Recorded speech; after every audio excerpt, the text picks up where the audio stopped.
Hello my motor enthusiasts. Red Bull's Max Verstappen has once again charged to victory, this time at the Abu Dhabi Grand Prix, the final showdown of the 2023 Formula One World Championship. Dominating from pole to finish, this marks Verstappen's remarkable 19th win of the season. Hot on his tail was Ferrari's Charles Leclerc, trailing at 17.9 seconds, with Mercedes' George Russell grabbing the third spot on the podium. A thrilling tussle for second place unfolded in the Constructors' standings, with Mercedes narrowly edging out Ferrari. Despite a commendable climb from 9th to 4th by Red Bull's Sergio Perez, his efforts inadvertently robbed Ferrari of the second spot in the championship. An engaging race from start to finish, edged with wheel-to-wheel battles, penalties, and a few mishaps. Despite the chaos, Verstappen held his ground, demonstrating his absolute domination of the 2023 season. Quite a race, wasn't it? Hey everyone! You've got your trusty guide through the world of motorsport, Enzo, with you. And your resident analyst, William, at your service. Remember, we're with you every day here on F1 Motor Fever podcast. Subscribe, and don't forget to tap that notification bell for all the latest in Formula One. Now, let's go full throttle.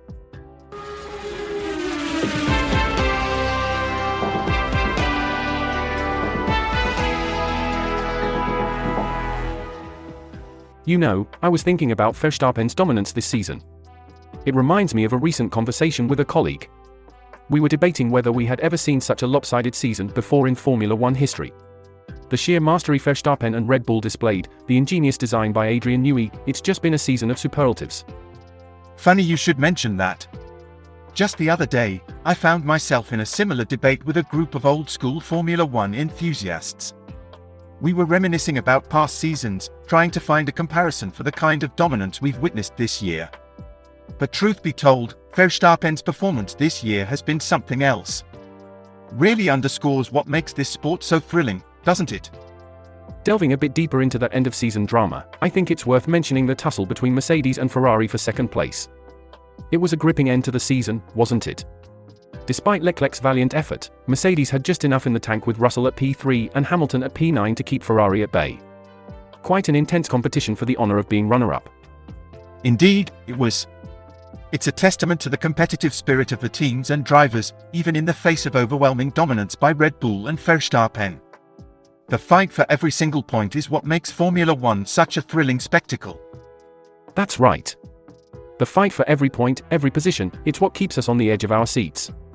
One thing that stood out was how Russell managed to salvage pride for Mercedes in a season where they failed to secure a Grand Prix win for the first time in 2 decades. Something we've not seen in a while. Quite so. Russell really stepped up to the plate. Despite the unexpected pace from Perez, he managed to hold his own. It was a commendable effort from him. A season of many firsts and a fair few surprises. But such is the nature of Formula One. It keeps us guessing, doesn't it? Moving on, I think it's noteworthy to mention Sergio Perez's performance during the race. Despite starting from P9 on the grid, he managed to carve his way into contention. However, a wheel-banging incident with the McLaren of Lando Norris earned him a 5-second penalty. Quite right. That penalty may well have cost him a place on the podium. Despite this, his fight back inadvertently affected the standings, costing Ferrari second place in the Formula One World Constructors' Championship. And speaking of Norris, him and his teammate Oscar Piastri finished P5 and P6 respectively. I think it's fair to say they were hoping for a little more from the race. Absolutely. But we have to commend Piastri. As a rookie, he found himself in just about every battle, a strong start to his Formula One career. Absolutely. The race was full of tough battles. Fernando Alonso, for instance, went toe-to-toe with Lewis Hamilton. And there's Yuki Tsunoda, ending his season on a high with arguably his best weekend of the season, finishing P8. Yes, the race was a thrilling spectacle indeed. It's worth mentioning that Hamilton's 9th place finish helped Mercedes secure their position ahead of Ferrari. So, even in the face of adversity, every point matters. It's worth noting the early stages of the race and the strategical tyre changes that played a huge part in how things panned out. After 10 laps, we had Verstappen in the lead, followed closely by Leclerc and Norris. One of the more gripping mini-dramas was between Russell and Piastri for P4, proving once again that overtaking at the Yas Marina Circuit is easier said than done. Absolutely. The battle between the two was intense. Russell did manage to overtake Piastri on lap 11, and at the same time, we saw Perez making his move on Gasly for P8. Indeed. and it wasn't long before Alonso decided to pit on P13 for a fresh set of hard tyres, which was earlier than expected. This led to a momentum shift, with Piastri soon pitting and emerging just ahead of Alonso. This put pressure on the rookie, who then had to fend off the sport's most experienced driver. It was a thrilling sequence of events. Meanwhile, Hamilton was applying pressure on Gasly for P8. It was a fiercely contested duel which resulted in Hamilton clipping Gasly. Verstappen decided to pit from a 2-second lead on lap 17, rejoining in P7. Leclerc followed suit in the next lap, slotting in behind the Red Bull. This gave us a brief moment of leadership from Sainz, and then Tsunoda. Quite exciting.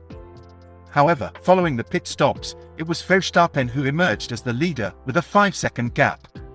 But there were still some interesting plays happening in the rest of the field.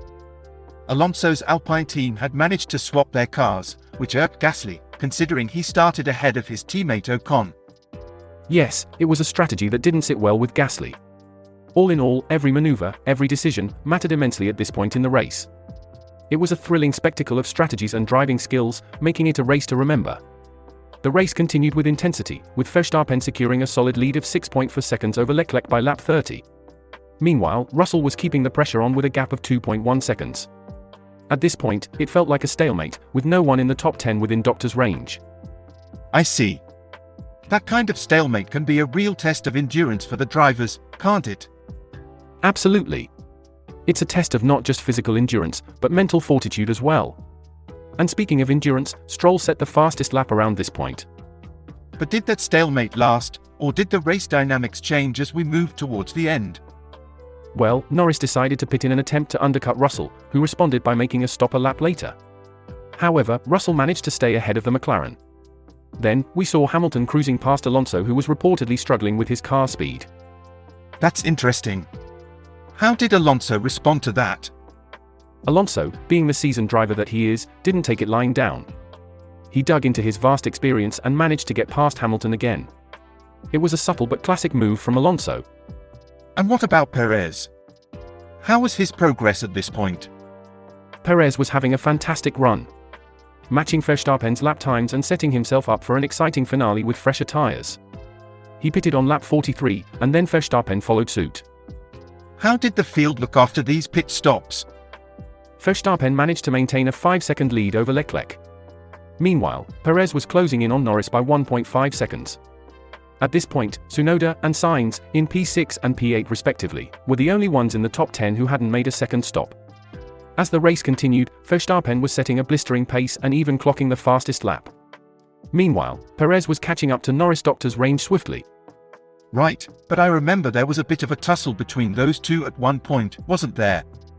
Yes, there was. Perez made contact with Norris on lap 47. Although he managed to overtake Norris a lap later, the stewards weren't too pleased and handed Perez a 5-second penalty. A harsh but fair judgment, I suppose. How did this affect the positions up front? Well, by lap 50, Verstappen had a comfortable lead of nearly 10 seconds over Leclerc. Perez moved past Russell on lap 55 and was now in P4. It's worth mentioning that Tsunoda was hovering in P7 at this stage. He decided to only stop once, but had Alonso hot on his heels. And what about Sainz? He had quite an interesting strategy, didn't he? Indeed, he pitted on lap 56 but didn't get the safety car situation he was hoping for, which caused him to drop down to P15. Leclerc tried to help Perez get past in an attempt to outscore Mercedes, but it didn't quite work out as planned. That's a shame. So, how did things look towards the end of the race? Verstappen was undeniably dominating. He even clocked the fastest lap again, leaving his rivals in the dust. It was clear that he had no intention of taking it easy in the final laps of the season. His performance this year has been nothing short of phenomenal. Now, Perez is someone who's had quite an interesting season. Starting from P9 in qualifying, he managed to battle his way to runner-up in the F1 title race, marking a first for Red Bull. The team certainly expects him to secure P2 in this race as well, aiming for another 1-2 finish. But what about Leclerc? He's got work cut out for him, hasn't he? Absolutely, and he's shown throughout the season that he's up for the challenge. With Ferrari only 4 points behind Mercedes for P2 in the Constructors' Championship, he will certainly be looking to make his mark. His teammate, Sainz, will also be pushing hard from P16 on the grid. I've never really thought about it from that angle. It's not just about individual performance, but also how well the team does overall. That's a very good point. Meanwhile, Mercedes is quite an enigma at the moment. Whether the car that turns up in Abu Dhabi is the not-so-shit car or the very shit car is anyone's guess. It's been a rather rough season for Hamilton, who'll find it quite a task to climb from P11 after a disappointing Saturday. And what are your thoughts on George Russell in this race? Russell has shown that he can make the most of what he's got. Despite the car's performance, he managed to secure P4 on Saturday. We can certainly expect him to be aiming for the podium. But it all hinges on which Mercedes W14 turns up on the grid today, the NSSC or the VSC. There's certainly a lot to look forward to regarding the McLaren team. Piastri has shown great potential, outqualifying his teammate Norris to secure the third place on the grid. The prospect of seeing the McLaren orange on the podium is quite exciting, isn't it? Absolutely. Their performance in the latter part of the season has indeed been impressive. I have to say, I'd be quite chuffed to see them overtake their power unit suppliers, quite a twist that would be. Indeed. Now, there are a few other intriguing combinations to look out for in the mid-pack as well.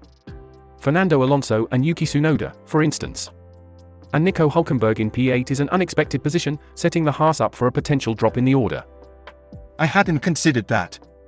It's certainly going to be interesting to see how they navigate the race. Absolutely. The race is also crucial for Perez, Hamilton, and Sainz. They all need a positive result for their respective teams. And let's not forget the likes of Kevin Magnussen and Daniel Ricciardo. Good point. So much is at stake for so many drivers. It really highlights the competitive nature of the sport. Definitely. And as we wrap up the season with the Abu Dhabi Grand Prix, it's worth noting that it's a crunch time for many, including Logan Sargent. This could very well be his last Grand Prix. This race is certainly more than just a competition. It's a culmination of hard work, strategy, and untold stories that we've been following throughout the season. Absolutely. As we head towards the final race, there's no telling what twists and turns we might witness on the 5.281 km Yas Marina Circuit. No matter what happens, it's going to be a thrilling end to the 22nd round of the FIA Formula One World Championship.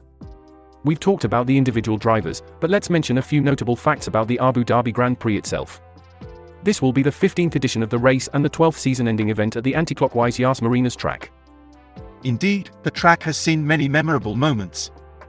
It certainly has. There have been only 3 current drivers who have won here, with Lewis Hamilton being the most successful with 5 wins. Verstappen too has quite a record here, hasn't he? Absolutely.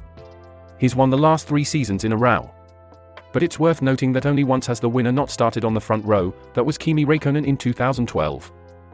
That's quite a fact. It shows how much the starting position can impact the race's outcome. True. And talking about records, Verstappen has won a staggering 18 of 21 races so far this season.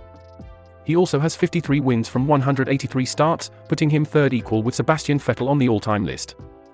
That's truly remarkable. Verstappen has certainly made his mark in Formula One history. Indeed. And with 6 teams and 11 drivers making a podium appearance this season, we can certainly expect a thrilling end to this year's championship.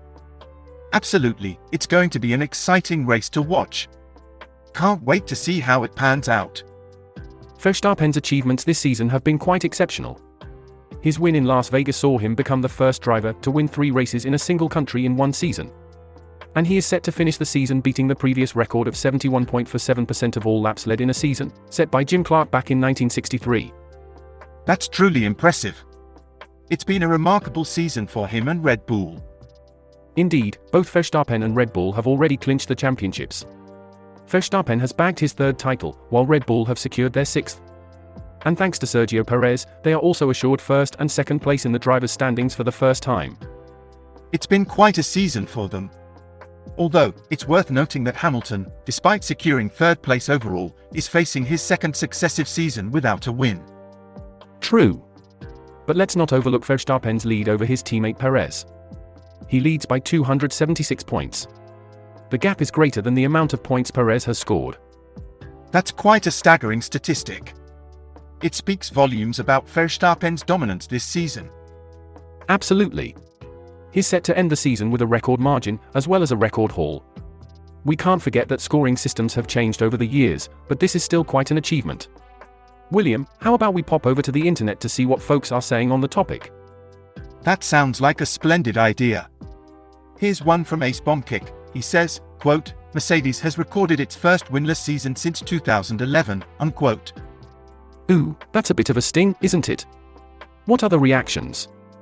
Well, Frosty Till has chimed in, quote, and fewer podiums than two of their customers, one of which only turned up halfway through the season. It feels like 2024 is going to be crucial for Mercedes, unquote. There are a few responses to that. Vulpix comments, quote, yet still finishing ahead of both them in the Constructors. Kinda impressive, unquote. Interesting points. Anything more? Yes, there's a thread between Ricky Bobby and Dreadwolf 3. Bobby starts it off saying, quote, funny as hell, how people keep talking about how bad the Mercedes is, without realizing that it was fighting for second, third fastest car of the weekend every weekend throughout the season, unquote. And what does Dreadwolf 3 have to say to that? Dreadwolf 3 responds, quote, no? George was also generally quick, he just pissed away a bunch of points in stupid mistakes and got unlucky a bunch. Pace was least of his problems this season, unquote. Foverwire then comes in with a more in-depth comment. He says, quote, after Brazil 2022 you'd be forgiven for thinking George is already fully formed and that him beating Lewis should get easier. But that's really underestimating why Lewis is a multi-world drivers champion. Singapore 2023 was telling. George has to work on avoiding mistakes under pressure. Then he'll be the proper future that Mercedes needs. We'll see what 2024 brings, unquote. Well, that's certainly a lot to chew over, isn't it? Well, ladies and gentlemen, that brings us to the end of another insightful episode of F1 Motor Fever podcast. We've had a great time discussing the astonishing achievements of Verstappen and Red Bull this season. Thank you all for tuning in and sharing this time with us. Remember to subscribe to our podcast and activate your notifications so you won't miss a single episode. We appreciate each and every one of you. Please do share our podcast with your fellow Formula One enthusiasts, whether it be on social media or during a friendly chat over a pint. Exactly. And, don't forget, we're with you every single day, providing you with the latest and greatest in Formula One news, trivia, and lively discussion. We've got some fascinating topics lined up, so keep your eyes peeled and your ears pricked, folks. Yes, do join us again. Continue to engage with us, drop us a comment, and let's keep the conversation going. And don't forget the golden rule, folks, pedal to the metal, keep your gaze on the road, our channel's content is pure gold. Until the next time, everyone. Thank you and goodbye. Cheerio.